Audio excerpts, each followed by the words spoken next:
In this video, I want to discuss the recent ruling in the case involving Dana Abu Kamar, a young foreign student in the UK. For those who may not be familiar, Dana gave an interview at a pro-Palestine demonstration shortly after the horrific attacks on October 7, 2023 in Israel. In this interview, she made statements that the previous UK government found objectionable, leading them to initiate legal steps to revoke her student visa. They claimed that her comments posed a risk to public security and that she had violated her human rights. Now, before we dive deeper, let's watch the interview so you can hear it for yourself if you haven't already. They are full with pride. This is the first time that something like this happens in modern day history. For 16 years, Gaza has been under blockade, and for the first time, they are actively resisting. They are not on the defense, and this is truly a once-in-a-lifetime experience. And we are both in fear, but also in fear of how Israel will retaliate and how we've seen it retaliate overnight, and the missiles that it's launched and the attacks. But also, we are full of pride. We're really, really full of joy of what has happened. All right. Now, about a week ago, Judge Melanie Plimmer ruled that Dana Abu Kamar, the woman in the interview, was not an extremist, and, as she put it, nowhere does the appellant express support for Hamas specifically or their actions. And yes, one could argue that technically or legally, this interpretation might be correct. Dana herself also stated that her words in the interview were taken out of context. She clarified her stance by saying, "The death of any innocent civilian should not be condoned ever, and we don't condone it at all." But then I'm thinking, if she doesn't condone the death of any innocent civilian, why did she celebrate the attacks on October 7? She talked about a so-called resistance that she's happy about, but what does this resistance actually mean? Well, in reality, it meant murdering and kidnapping hundreds of innocent men, women, and children, and many of whom even supported peace with the Palestinians. But also Muslims were victims and people from various nationalities. Or perhaps she's misusing the word innocent.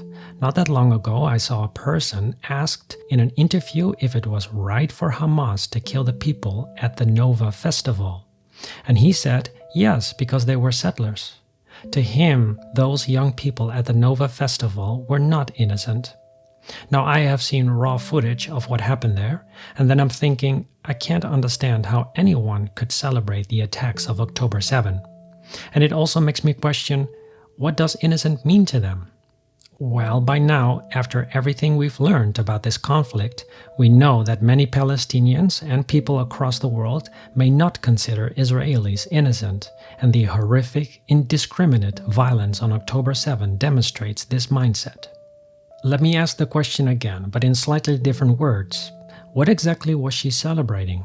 What was there to feel joyful and proud about? Was it that they were actively resisting and not on the defense this time? Well, we know what that so-called resistance entailed. But as for not being on the defense anymore, it's actually the other way around.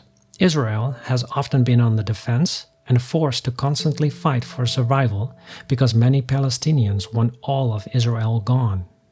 So again, technically or legally speaking, it may have been the right call for the judge to rule that she is not an extremist and does not pose a risk to public security. But shouldn't her views alone be reason enough to consider revoking her visa? This isn't just a difference of opinion, we're talking about a fundamental moral difference. Imagine a Muslim family invites a non-Muslim guest to stay in their home temporarily, providing them with food and shelter. During this stay, a tragic event unfolds in which a large group of innocent Muslims in the community are attacked and killed. Instead of expressing sympathy and solidarity with the grieving family, the guest openly expresses joy and pride in what they view as a resistance against a particular group of Muslims. Now, do we think that this Muslim family would want the non-Muslim to stay and say, "Hey, do you want a cup of tea?" Of course not. So why would the UK continue to host and educate a foreign student with objectionable views? Again, this is not simply a difference of opinion, this is a moral difference. Another point to consider about her statements in the interview is that they might border on incitement to violence or rebellion and potentially hate speech. Publicly glorifying this so-called resistance, which in reality involved the murder and kidnapping of many innocent people, could encourage the perpetrators to continue or inspire others to commit similar acts. Celebrating the attacks on October 7 implies approval and condoning of those actions.